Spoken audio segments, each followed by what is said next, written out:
কিন্তু BPF আৰু UPPL একেলগে থকাটো সম্ভৱ নহয় চিৰাঙত ক'ৰ পৰা চিট ল'ব তামোলপুৰত ক'ৰ পৰা চিট ল'ব কাৰণ তাততো আমিয়ে চিট পাওঁ নে নাপাওঁ ঠিক নাই हम कोई भी क्रिश्चियनों का बाइबल को फॉलो नहीं करेंगे एम आई क्लियर आं जाथाय रायजोफोर नोंथांमोननिसिम आं शेयार खालामनो सानदों दा जे जाबाय थानाय मोनसे बियो मेघालयाव जे जानाय जाथाय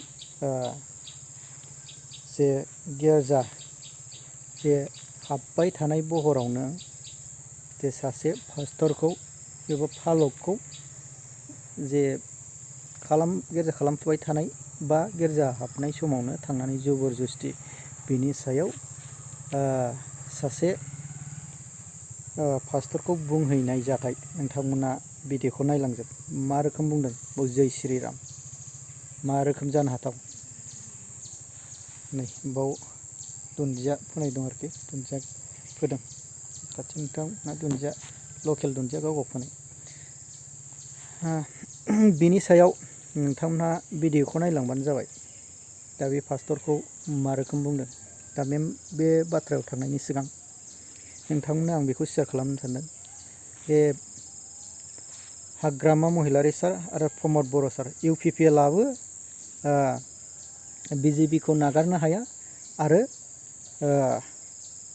BPFआबो BJPखौ नागारनो हाया बेखौ बुंदों हेमन्त बिश्व शर्मा आसामनि चिफ मिनिस्टार दा माब्रै जानो हाथाव बाव मोनसे बे मोननैनि गेजेरावबो जायखिया मोननैखौबो लाफानो हाया मोनसे नङा मोनसे जोङो बेबस्थाखौ खालामगोन जेबा सासे नङा सासेखौ जोङो लागोन मोनसे पार्टिखौ BPFखौ नङाबा UPPLखौ जथाय लानानै जोङो NDA सरकारखौनो दाफिनगोन बेयो मोनसे गेदेर खोथा दा बेयाव मोनसे गेदेर षड़यन्त्र दं नामा जों बेखौसो साननांगौ गोनां रायजो राजाफ्रा जोंनि BTCआव जे माबा मोनसे जे क्रेप्सारजों खालामगोन नामा बा बियो बुंदों BTCआव BJPआ बोरैबाबा माबायानो BJPआ दारायनानै देरहानो हानाय मोनसे मायानो सम्भाबनायानो गैया जिखुनु हक जाया मानो भिडिअखौ नायलांबानो जाबाय नोंथां ভাৰতীয় জনতা পাৰ্টিৰ ৰাষ্ট্ৰীয় কাৰ্যকৰী সভাপতি শ্ৰী আমাৰ নীতিন নবীন ডাঙৰীয়াৰ অধ্যক্ষতাত কোৰ কমিটিৰ বৈঠক অনুষ্ঠিত হয় আৰু কোৰ কমিটিৰ বৈঠকত ৰাষ্ট্ৰীয় সাংগঠনিক সম্পাদক BL সন্তোষ ডাঙৰীয়া কেন্দ্ৰীয় মন্ত্ৰী সৰ্বানন্দ সোণোৱাল ডাঙৰীয়া আমাৰ নিৰ্বাচনী প্ৰভাৰী বৈজয়ন্তজয় পাণ্ডা ডাঙৰীয়া ৰাজ্যিক প্ৰভাৰী হৰিশ দ্বিবেদী ডাঙৰীয়া আৰু সহ নিৰ্বাচনী প্ৰভাৰী সুনীল শৰ্মা ডাঙৰীয়া উপস্থিত থাকে আমি সাম্প্ৰতিক ৰাজনৈতিক পৰিৱেশৰ ওপৰত আলোচনা কৰোঁ আৰু আমাৰ নৱনিৰ্বাচিত কাৰ্যকৰী সভাপতি ডাঙৰীয়াই আমাক শেষত মাৰ্গদৰ্শন কৰে অহাকালিও আমাৰ কাৰ্যনিৰ্বাহক বৈঠক চলি থাকিব আৰু অহাকালিও আমাৰ দলৰ কেইবাখনো গুৰুত্বপূৰ্ণ বৈঠক election management committee campaign committee manifesto committee এইসমূহ বৈঠক সমান্তৰালভাৱে অহাকালিও চলি থাকিব গতিকে আজি আৰু কালি যথেষ্ট গুৰুত্বপূৰ্ণ দিন নিৰ্বাচনী দিশৰ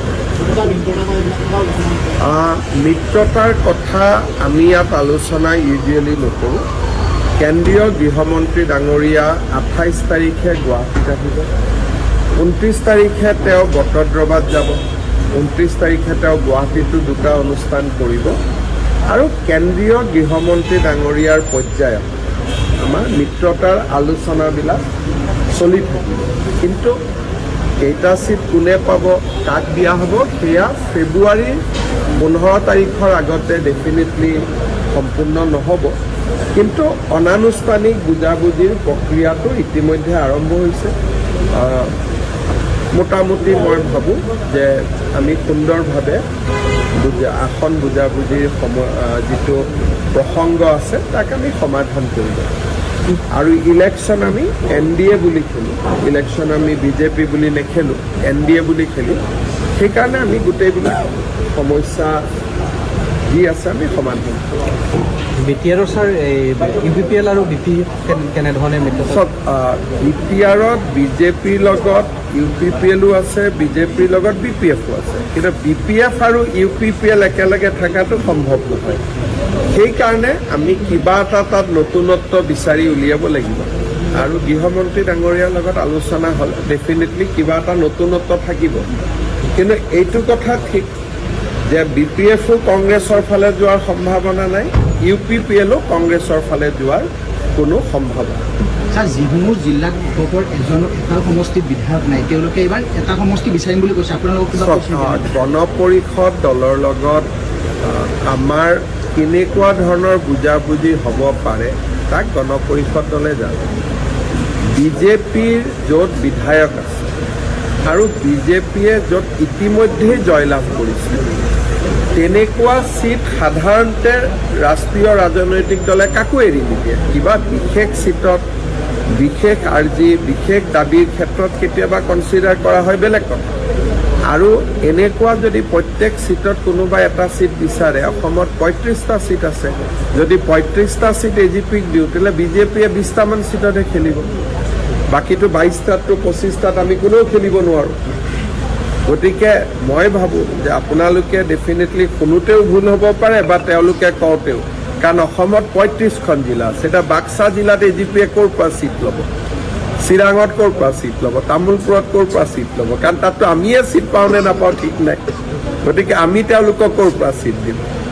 গতিকে এই গোটেই কথাটো এটা বুজাবুজি যোৱা বছৰ 2021ত হৈছে। গতিকে 2021টোকে ভিত্তিবৰ্ষ হিচাপে লৈ বুজাবুজি হ'ব। গতিকে 2021ৰ পৰা এখন দুখন চিট আগপিছ হ'ব পাৰে, কিন্তু ভিত্তিবৰ্ষটো 2021 হ'ব, তাতকৈতো আৰু বেলেগ হ'ব নোৱাৰে। मैं पूछना चाहता हूँ कि जीसस क्राइस्ट का ग्रंथ का नाम बताओ। इसमें कोई ग्रंथ करके नहीं है। हाँ हाँ, क्या है? द गॉस्पेल ऑफ जॉन, वो सब क्या चीज है? बाइबल क्या चीज है? धार्मिक ग्रंथ। धार्मिक ग्रंथ है। ये कहाँ से मैन्युफैक्चर हुआ है? जस्ट टेल मी कहाँ से मैन्युफैक्चर हुआ है? Of course, it was not printed in India. Bharatvarsh में ये पैदा हुआ ही नहीं था। विदेशी क्रिश्चियन लोगों का, विदेशी भाषाओं का बाइबल हमारे इंडिया में चलेगा नहीं। हमारा क्या है? चारों वेद है, मनुस्मृति है, उपनिषद है। हम कोई भी क्रिश्चियनों का बाइबल को फॉलो नहीं करेंगे। Am I clear? बोलो। ओम भूर्भुवः स्वः तत्सवितुर्वरेण्यं भर्गो देवस्य धीमहि धियो यो नः प्रचोदयात्। ओके, जय Shri Ram. Jesus Christ is not ours. Jesus Christ is not ours. हमारा कौन है? राम भगवान। Am I right? ओके, सबके सामने पूछ रहा हूं इसको। मदर मैरी, जीसस क्राइस्ट को पैदा करने वाला मदर मैरी कैसे प्रेग्नेंट हुई थी बताओ? I am waiting. घड़ी नहीं है फिर भी बोल रहा हूँ भैया। जीसस क्राइस्ट कैसे पैदा हुआ था बताओ? पवित्र आत्मा के द्वारा। अरे तू बिना सेक्स के बच्चा पैदा कर सकता है? वही तो परमेश्वर का पुत्र तभी है ना, क्योंकि पवित्र आत्मा का इंसान के अंदर पाप है। नहीं घुसेगा तो बच्चा कैसे पैदा होगा? पाप से अगर पाप से जन्म हुआ व्यक्ति कभी भी पाप से छुटकारा नहीं दे सकता, है ना। तो इसलिए परमेश्वर की आत्मा ये जो बायोलॉजिकल जो होता है उसके द्वारा पैदा नहीं हुआ है, ठीक है ना? Really? हाँ। Can you explain this to the gynecologist? You baby? Are you educated? Are you educated, baby? Yes, I'm educated. Okay, you know the process of बच्चा पैदा करने का प्रोसीजर बताऊंगे। बच्चा पैदा करने का प्रोसीजर बताऊंगे। मेरी सुन तो सही। मैं जैसे पैदा हुई हूँ। आप कैसे पैदा हुई बताओ? आपको कैसा? अरे मम्मी पापा के मिलने से पैदा हुए ना, साफ बताओ खुल के। अरे सांड और गाय मिलेगा तभी तो बच्चा पैदा होता है ना। खुल के बोल रहा है। अरे क्या करेगा वो फिर? आप बीच में क्यों बोल रहे? बैठ जाओ वही बैठ। ये जवाब देना, ये यहाँ पे खड़ा होकर सबको कॉन्फ्रेंस करना। बे जे पास्टरखौ बुंहैनाय जाथाया, बे पास्टरखौ बुंहैनाय जाथायाव बे जिसु ख्रिस्ट'आ माबोरै जोनोम जायामोन, दा मा रोखोमै जोनोम जायामोन आरो मानि थाखाय बियो मानसि माहारिनियाव जोनोम जायामोन, बा सोरजोंबा सोरबा हौवा आरो हिन्जाव बेबायदिनो सासे रिलेसनशिप लानानै जन्म जादोंमोन नामा बिनि सायाव गोबां बाथ्रा जों बियो रागा खोथाजों बुंहैदों आरो बे जे पास्टरा बुंनो नागिरदों बेखौ बुंहोलासिनो रागाजों बाथ्रा बुंनानै बे जे पास्टरा सिरि थानांगोन नाथाय बे सासे हिन्जावा आइजोआ जे बेनि खोथा जिसु ख्रिस्टआ माबोरै जोनोम जायामोन बेनि सिगां बेनो खिथानो नाजानायाव बे आइजोखौ दमखिनानै दोनदों आरोखि ना बे जाथाया गोबां दा मिडियाफ्रावनो गोसारबाय नोंथांमोनहा नुबायबो नाथाय बे माबोरै जानो हाथाव नोंथांमोनहा बिजिरबानो जाबाय जे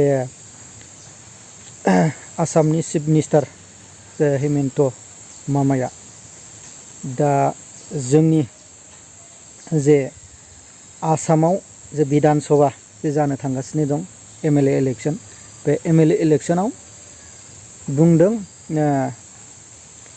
BPFआ कंग्रेसजों थाङा आरो UPPLआबो कंग्रेसजों थाङा मोननैबो BJP जोंनो NDAआव थागोन नाथाय बियो माबा मोनसे नङा माबा मोनसे जोङो बे मोननैखौबो लाफा हायैनि गेजेराव जोङो मोनसे राहा लामाखौ दिहुनगोन खारन निस्सय बे सरकाराव थानाय BPFखौनो दिखोगोन नामा दा मोनसे दाबिसो दा BPFआबो लाबाबो बुंजोबनो हाया जे कंग्रेसआबो बोरैबा फैनो हागौ बा BJPआबो जे आसामाव सरकार फैनो हागौ बे मोनसे दा सोरखौ रायजो राजाया मोजां मोनगोन बेनि समावसो रायजो राजानि आखायावसो थाबाय गोहोआ खारन हेमन्त मामाया बुंदों जेनो जोङो एबार BJP हिसाबै जे BJP सरकार हिसाबै गेलेया जोङो NDA सरकार हिसाबैसो इलेक्सनखौ गेलेगोन नाथाय बे बुंनायनि सायाव नोंथांमोनहा मा सानो नोंथांमोनहा कमेन्टनि गेजेरजों फोरमायहरबानो जाबाय आरो जोंना आसामाव कंग्रेस आरो BJP बे मोननै राजखान्थि हानजाया फुरा नारा नाथा जानानै दङ बे मोननै नारा नाथानि गेजेराव हेमन्त मामा आरो गौरब गगৈ बे सानैनि गेजेराव नोंथांमोनहा सोरखौ NDAखौ फैजानो लुगैयो ना कंग्रेसखौ फैजानो लुगैयो नोंथांमोनहा फोरमायहरबानो जाबाय बिदिनो जोंनि BTC आवथ' कंग्रेसआनो फै बा BJPआनो फै जोंहा बेयाव जेबो फाजाया खिन्थु जोंहा जोंनि BTC आवल'सो ना मा बुङो रायजोफोर नोंथांमोना कमेन्टनि गेजेरजों फोरमायहरबाय